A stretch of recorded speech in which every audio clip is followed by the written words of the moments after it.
أعوذ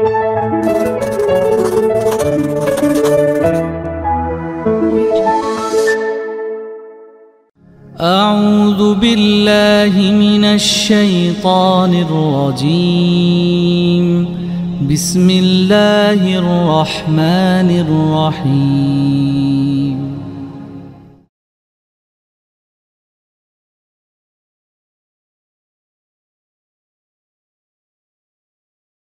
Bismillahirrahmanirrahim. Hamdan wa syukran lillah, syada la ilaha illallah wahdahu la syarikalah, syadu anna Muhammadan abdu wa rasuluh, amma ba'du. Hadirin, insyaallah ini judul yang disampaikan oleh Al-Ustadz di ayat Ruhiyat ini seru ini. Amal mana yang diterima oleh Allah? Ini judul yang bikin kita GR, atau mungkin sebaliknya, membuat perasaan kita hopeless ya. Aduh, diterima apa enggak, wallahu alam.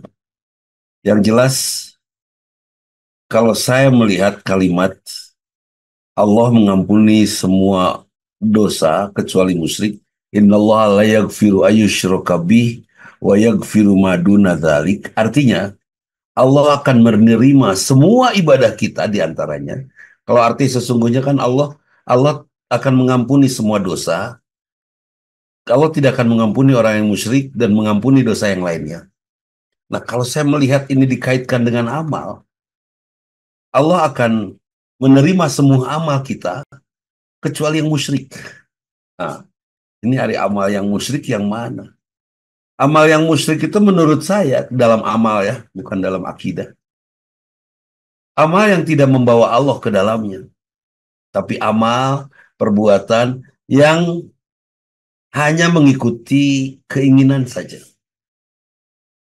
Bahkan ketika kita mengucapkan Bismillahirrahmanirrahim untuk perbuatan kita, kita malu.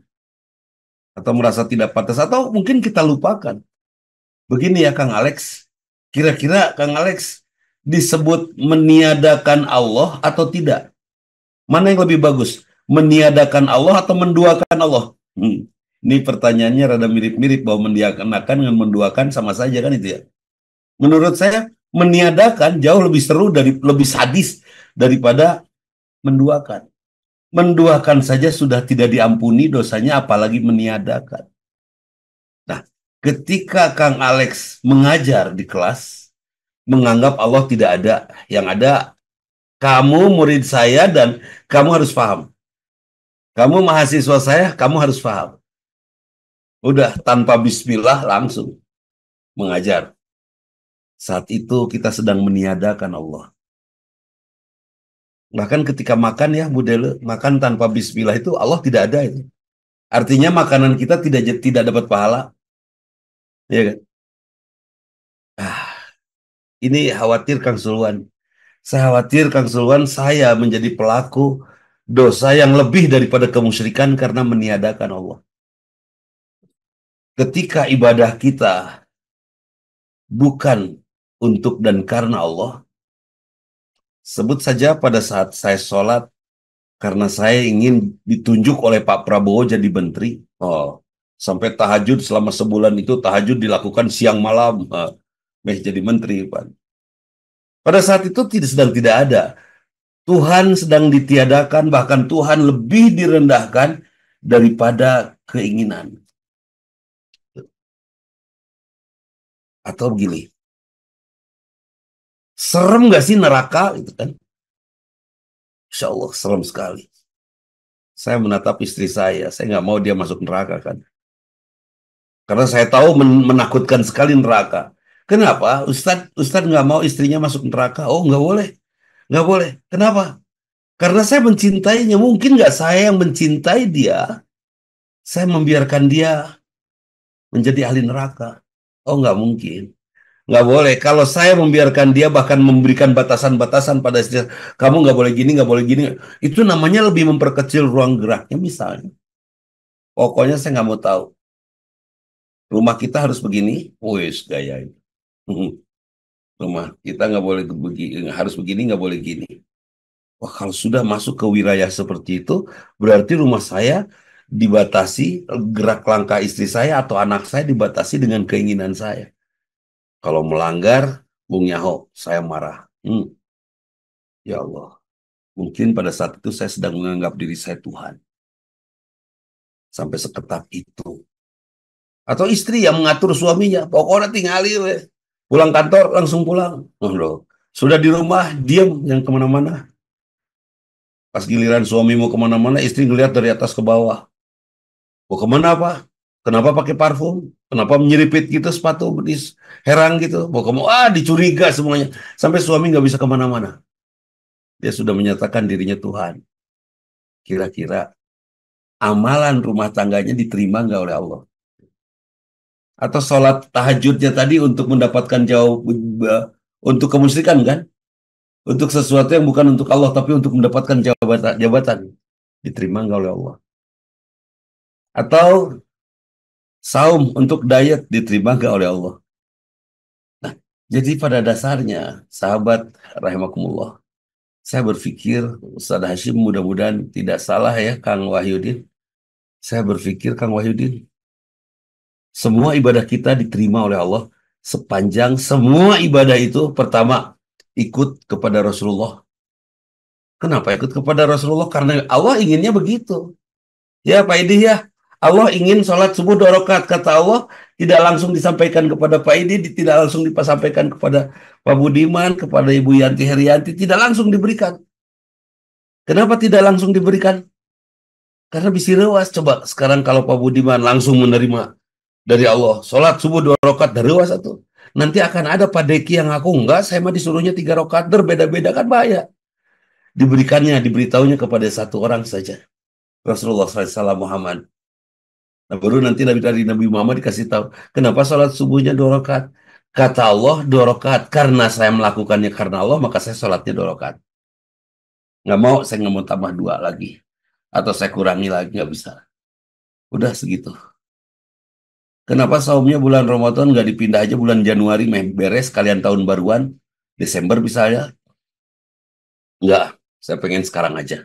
Ramadan saja. Tinggal berapa 100 sekian hari lagi ya. Ya, saya pengen Ramadan saja.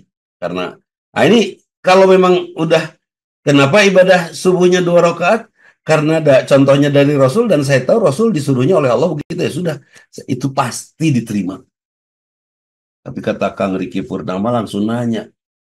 Kang Riki ya nanyanya gini. Kalau bacaannya saya nggak benar. Kadang-kadang Al-Fatihahnya juga ngebut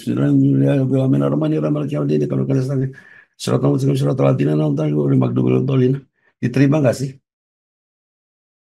Diterima sholatnya. Tapi bacaannya tidak menghasilkan pahala. Nah, ya Ustaz lihat, jadi pasti diterima. Jadi saya melihat ya Ustaz, ini sudut pandang saya. Tidak ada amal kita yang tidak diterima oleh Allah kecuali amal yang musyrik, amal yang dilakukan karena hawa nafsunya, karena keinginannya, dan diatur oleh dirinya sendiri. Itu. Ustaz, boleh nggak gini Ustaz? Saya kan mau nikah nih ceritanya. Nah, sebelum nikah karena saya ini artis, dan saya juga menikah dengan artis juga. Artis saya itu punya tabungan 20 miliar. Saya punya tabungan 25 miliar. Kemudian kita bikin perjanjian. Sepanjang berumah tangga, harta kita tidak boleh disatukan. Harus terpisah. Terus sepanjang berumah tangga, kita bikin perjanjian-perjanjian rumah tangga. Perlu nggak sih? Itu pertanyaan yang sering sekali datang. Perlu nggak sih ada perjanjian-perjanjian dalam rumah tangga? Padahal rumah tangga itu sendiri adalah sudah perjanjian di hadapan Allah. Kalau saya pikir ya, sudahlah nggak usah kita atur rumah tangga kita oleh kita. Tanya aja kepada Allah bagusnya gimana. Pertama, mungkin ya pendek aja lah. Rumah tangga yang hebat itu rumah tangga yang suaminya diajak ngobrol sama Allah. Dan merasa atau sadar bahwa dia diajak ngobrol sama Allah. Apa kata Allah? Nisaukum harsulakum fa'atu harsakum annasyitum. Istrimu adalah kebun bagimu. Bukan sawah. Kalau sawah kan kerjaannya macul terus. Ini mah kebun. Istrimu adalah kebun bagimu. Oh, kalau dia harus jadi kebun ya Kang Ajat? Oke, saya akan rawat kebun saya supaya saya betah main ke kebun. supaya saya betah istirahat di kebun. Terus di kebun saya bikin sedikit joglo sebagai tempat saya baring-baringan, kan itu di situ. Nah, tapi kebunnya nggak enak. Orang pindah ke kebun tetangga. Tah, dekat sih itu, dekat sih. Kalau kebunnya tidak enak, jangan pindah ke kebun tetangga, tapi perbaiki kebun kita dan tanyakan kepada pemilik kebun tetangga kita. Jangan pergi ke kebun tetangga, jangan. Tanyakan kepada pemiliknya, kamu punya kebun enakan, digimanain, kan itu boleh itu nanya. Tapi kalau saya nanya, kalau saya datang ke kebun tetangga itu sudah dilarang, kan itu ya. Nah itu. Jadi istrimu adalah, oh kata Allah saya harus menjadi perawat kebun. Ya sudah, dalam rumah tangga saya akan rawat istri saya sebagaimana saya merawat kebun. Dikoret, dihilangkan apa namanya ulatnya, disemprot pakai insektisida, di, dibuat indah, dibuat nyaman kebun. Itu kalau kebun terasa tidak nyaman, pokoknya mah Pak Budi ya dibikin nyaman, Pak Budi Mulyanto dibikin nyaman kebunnya. Ini Pak Budi ini eh, Budi Mulyanto boleh nanti dijapri saja di sebelah nih di apa namanya di Zoom kita ini, di chat Zoom kita ini. Kalau mau pesan buku Iqra Metode Nun ini dealernya ini Pak Budi Mulyanto ini. Budi Dilan kalau saya nyebut itu. Jadi, oh istrimu dia adalah pakaian, wah ya sudah. Istri adalah pakaian karena dia pakaian saya harus cuci pakaian saya ya Kang Erwin. Saya harus rapihkan pakaian saya harus setrika pakaian saya harus cantikkan pakaian saya supaya saya bangga menggunakan pakaian saya. Banyak loh suami-suami yang bangga kepada istrinya. Ustaz Yayat. Oh, tinggalipun bojo mah jagoan kamari. Ah, guys juara lah. Kunaon gitu, non hebatnya. Kamari naik tangkal kalapa balapan jeung monyet, eleh monyet. Oh, hebat. Talanya balap balap balap naik tangkal kalapa. Ya sudah, yang pasti istri membuat suami nyaman. Istrimu adalah pakaianmu, kita yang membuat dia cantik, kita yang membuat dia jadi nyaman untuk kita. Juga wa antum libasulahunna. Oh, sebagai suami ternyata harus jadi pakaian. Juga sederhana kan keinginannya. Keinginan Allah tuh. Sok suami jadi pakaian istri, istri nyaman. Ada kan pakaian yang bikin pegel? Misalnya seragam. Ya, kalau pegawai negeri kerja pakai seragam, pulang kerja teh langsung pengen segera buka seragamnya, buka baju besi judulnya. Set langsung pakai t-shirt enakan. Nah, jadilah istri yang menjadi pakaian suaminya dan jadilah suami yang membuat istri nyaman. Ya, tidak sedikit Kang Ferry baru juga umur 55, istri sudah malas toel. Papa panas sih. Haridangnya, oh itu kayak gitu. Tuh. Ya, akhirnya istri morongkol, suami morongkol, patongong-tongong hanya karena haridang malas ditoel. Padahal umur masih muda. Ya, ada Ustaz ya tuh gitu. Nah, kenapa? Karena suaminya sering pakai motor, kemana-mana pakai motor, jengtar mandi. Ya iyalah, akibatnya jadi bau motor kan itu. Ayah Pak Agus Syarifuddin ini, Syafri Syarifuddin, Masya Allah. Kumaha ini polisi laut kita ini, polisi laut Jawa Barat kita ini. Masya Allah. Itu gara batur mah razia di sisi jalan, dia mah di laut ya Pak Syafruddin Pak Agus mah. Di laut kereta ikan hiu di rajiaan. Insya Allah. Nah, jadi kembali lagi. Apakah amal kita diterima? Pak Syafruddin di laut, Pak Agus di laut, apa namanya, menggunakan bekerja, mengabdi kepada Allah melalui negara ini dengan mengamankan pesisir, mengamankan batas wilayah, menggunakan Bismillahirrahmanirrahim, diterima ibadahnya pasti. Nah, itu Ersyad. Jadi semua perbuatan kita, Ustadz Ersyad, diterima oleh Allah Subhanahu Wa Taala, insya Allah, sepanjang tidak ada kemusyrikan di dalam perbuatan kita. Saya mendapatkan kalimat yang awal tadi. Saya garis bawahi bold ya, saya tulis tebal. Selalu suka kalau melihat orang lain berbuat baik, kemudian kita pengen melakukannya meskipun mungkin kita belum bisa. Nah, pada saat kita bisa melakukannya, itu langsung ditangkap oleh malaikat, ditulis, dilaporkan, dan diterima. Itu yang Pertama, saya sering rindu kepada teman-teman yang melakukan kebaikan. Ya Allah, kenapa ya dia bisa gitu? Kenapa dia bisa gini? Bahkan punten-punten ya boleh saya sebut namanya, pernah tampil di sini Al Ustadz Ihsan Fauzal. Saya sering minta kepada beliau, Ustadz, coba tolong kisah sahabat, kisah orang-orang soleh. Beliau cerita gitu kan. Ya Allah, kok bisa ya menyampaikan dengan bahasa yang seperti itu? Itu saya rindu Ustadz ya, seperti itu kepada beliau. Saya rindu pengen seperti itu. Kemudian saya coba baca-baca. Kemudian saya sampaikan kepada jamaah terbatas saya, ada beberapa orang.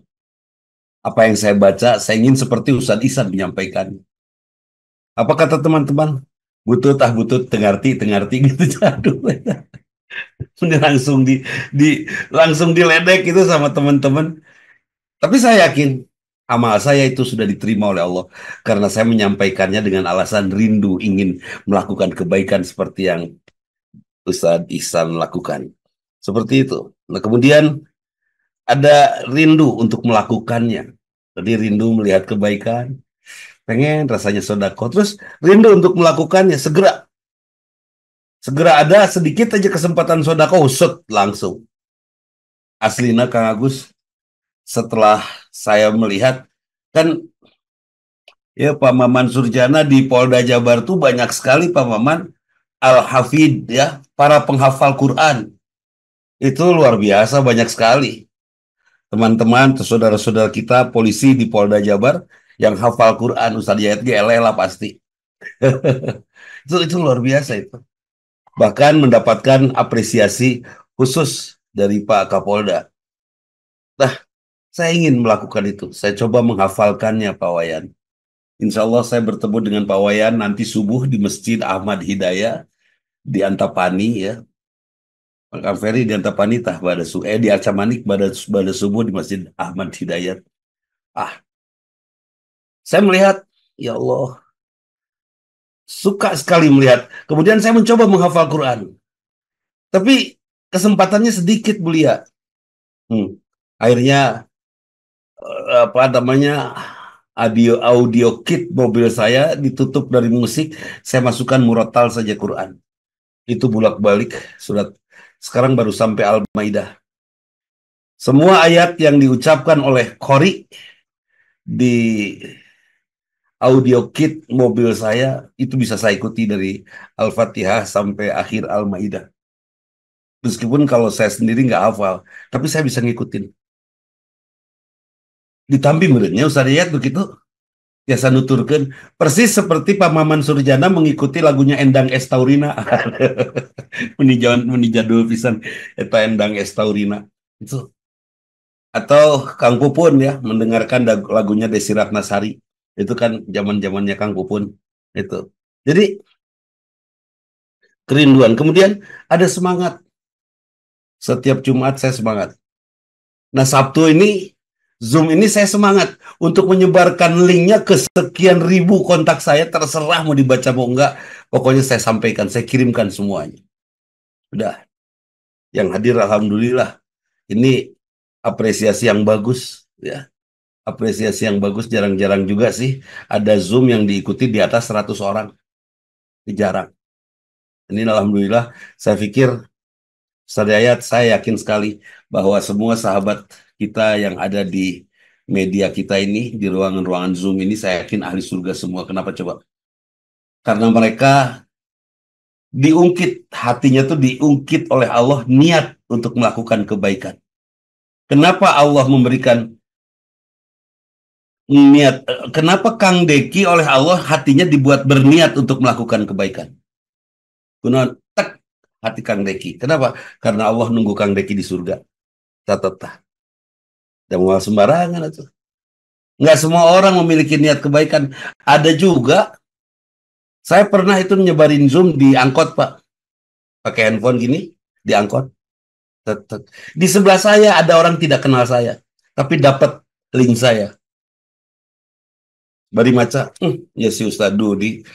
Kok rajin-rajin ting baturung beureun haroyam nanya. Jum tiap malam minggu waktunya begini dia ngadon ngaji. Nggak ada kerja atas si Ustaz Dudi gitu. Itu di sebelah saya Pak, di angkot. Oh, ternyata ada orang yang diajak tapi tidak suka. Nah, kenapa Pak Alex suka? Kenapa Bu Emma suka?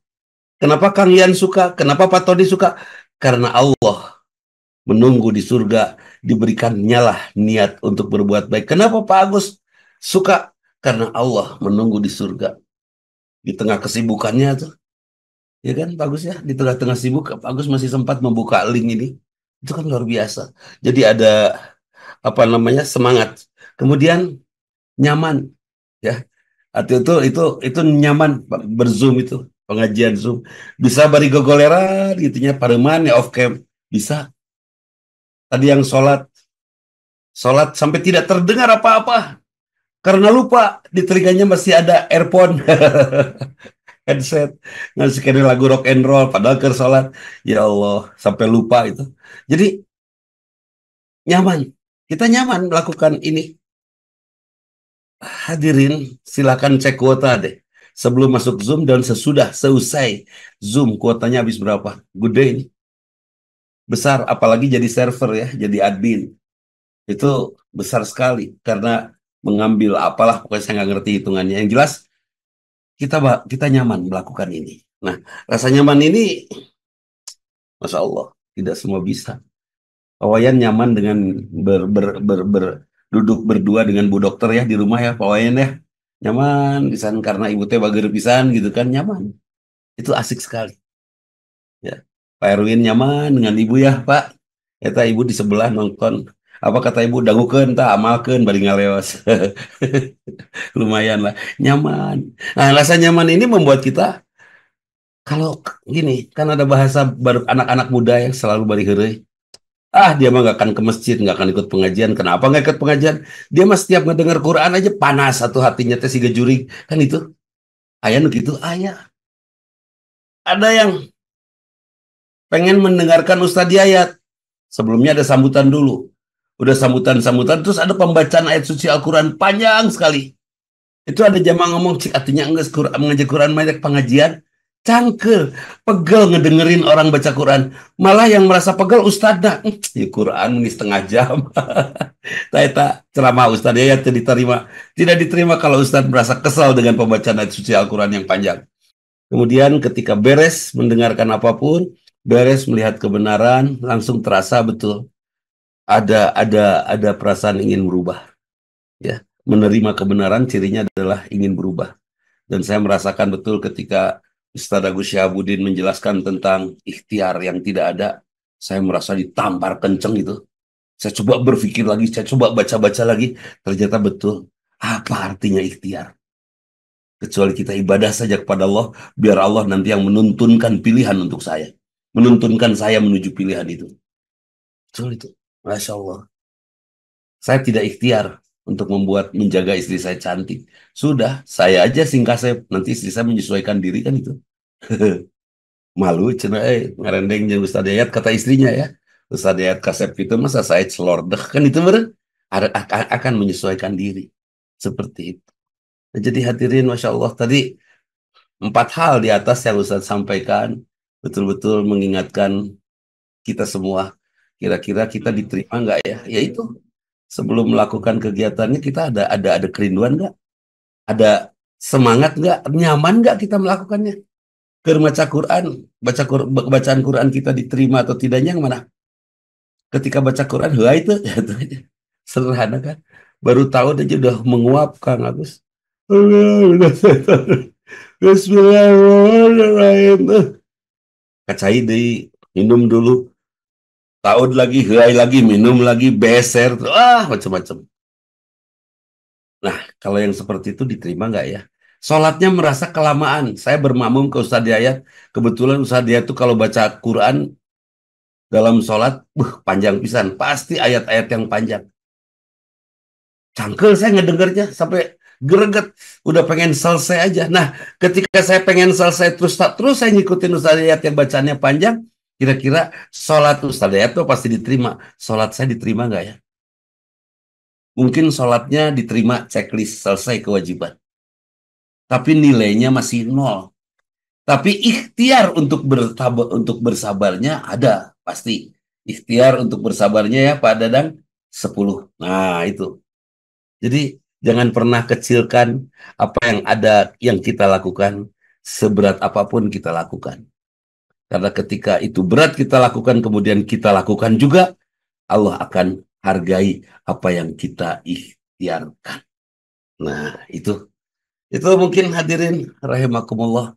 Mudah-mudahan amal soleh kita menjadi amal soleh yang diridhoi, yang membuat kita mendapatkan kasih sayang Allah sampai jannah kelak, kemudian diridhoi, yang mudah-mudahan kita semua mendapatkan hadiah ya Kang Budi Dilan, rumah di surga setelah kita ikut membantu membangunkan rumah bagi saudara-saudara kita di Baduy luar ya. Kang Budi Mulyanto ini datang ke sana membagikan buku. Mungkin di antara ibu ada yang mau, Bapak hadirin, ada yang mau sekedar bersodakoh untuk membagikan buku Iqra. Apa sih Iqra Metoda Nun? Kenapa Nun? Saya tanya ke Dr. Fahmi Rosyan. Kenapa metodenya pakai Nun tidak Qaf? Hoyong we cenah sudah kumadinya we gitu mah. Iseng ngerah hoyong we, ya udah pakai Nun. Dan ternyata setelah saya coba membaca ya Kang Ferry, mencoba membaca dan menulis, saya sudah bisa menulis. Baca sambil menulis, itu dilanjutkan jadi pengen nulis Quran. Nah gitu Bu Lia, rangsangannya teh pengen nulis Quran. Mungkin nanti ya hari Rabu Bu Lia kita bisa announce itu bukunya, Masya Allah. Mungkin ada yang buat kita bagikan kepada masyarakat di Baduy luar, ada berapa cacah jiwa ya, lumayan banyak ya. Dan semuanya harus tidak boleh dibagi dua, bukunya satu orang satu. Seperti itu. Per buku lumayan Rp30.000 saja. Dan insya Allah bisa kita sebarkan segera bukunya. Karena metode ini bagus sekali. Terima kasih kepada sahabat-sahabat yang ikut andil dalam membangun. Konon kabarnya nggak tahu, padahal sahabat semua ini yang berkontribusi ya, saya juga sedikit lah ikutan. Tapi Masya Allah segera terkumpul sudah, tinggal beberapa persen lagi lah yang harus dikumpulkan. Saya nggak mau minta lagi karena mending saya ikhtiar sendiri saja. Atau dan kayak saya tuh pahalana saya daerah Pak Agus Syafruddin. Aduh, Pak Agus ke surga sendiri, saya dadah dari bawah. Aduh bahaya. Nggak mau, harus bareng Pak Agus. Pokoknya harus bareng ke surganya insya Allah. Itu dan itu untuk masjid, juga untuk beras, Masya Allah sudah terbagikan sampai Ustaz Dayat, itu amazing itu untuk beras hampir memasuki angka 750 kantong beras 5 kiloan. Itu kan luar biasa itu. Luar biasa menurut saya. Beberapa Alfa dan Indomart habis itu berasnya, diborong, kita lewat beli, bagikan dibagikan kepada mereka yang di rumahnya lagi ngahulang tidak punya beras. Tidak dilihat agamanya apa, tidak dilihat seperti apa, tapi yang jelas kebaikan kita pasti dicatat oleh Allah sebagai kebaikan yang membuat para malaikat juga diperintahkan oleh Allah untuk berbuat baik kepada kita insya Allah. Jika para sahabat memiliki penceramah yang boleh ditampilkan, yang boleh hadir bersama kita untuk kita dengar tausiahnya, silahkan sampaikan saja kepada saya, nanti kita undang. Nanti kita undang untuk kita hadirkan di tengah-tengah kita. Sebab ada yang nanya sama saya, kenapa Ustaz yang ceramahnya itu lagi, terus hadiri atau sok, gitu kan? Tapi pas ditanya sahade sok teh enggak, ente sok deh Bu Eba. Nya rame atau sok atau hari badai sok ya, supaya seru kita, karena ini adalah ngobrol bareng asatid. Siapa aja asatid? Boleh dari Muhammadiyah, boleh dari Persis, silakan, boleh dari NU mah enggak, silakan saja. Boleh Ansor, Ali Ansor teh apa? Anak sorean. Nah, silakan sajalah, bebas. Ya, Ansor teh anak sorean kan. Ya itu saja Ersyad, mah enggak. Assalamualaikum warahmatullahi wabarakatuh.